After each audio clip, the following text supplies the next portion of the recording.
Autre actualité, la deuxième rencontre africaine des chercheurs en approche écosystème et santé humaine s'est ouverte ce matin. Cette rencontre qui s'inscrit dans le cadre de l'adaptation au changement climatique est initiée en partenariat avec le Centre suisse de recherche scientifique, les universités du Bénin et de la Côte d'Ivoire. Honorine Agnigori.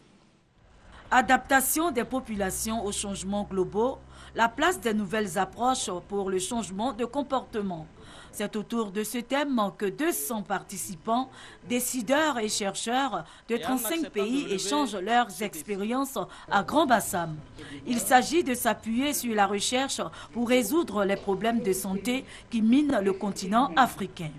Car avec une population de près d'1 milliard d'habitants, représentant environ 14% de la population mondiale, l'Afrique enregistre 25% de décès dans le monde. Les changements climatiques, les migrations et l'urbanisation, avec leurs effets négatifs sur la santé, sont entre autres des causes de mortalité. C'est une approche qui combine la société avec l'environnement en prenant comme indicateur principal la santé.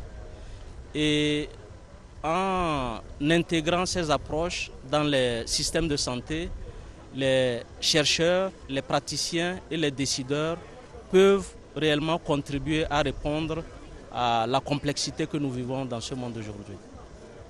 Pour les participants, il faut un changement de mentalité et de comportement des populations pour atteindre les objectifs escomptés. La santé rime avec l'environnement et qu'il est important de pouvoir entretenir son environnement pour être en bonne santé.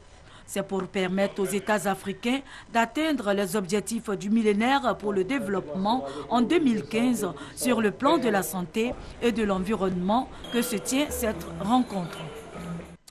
Retenez que le monde entier célèbre ce mardi 1er octobre la Journée internationale des personnes âgées.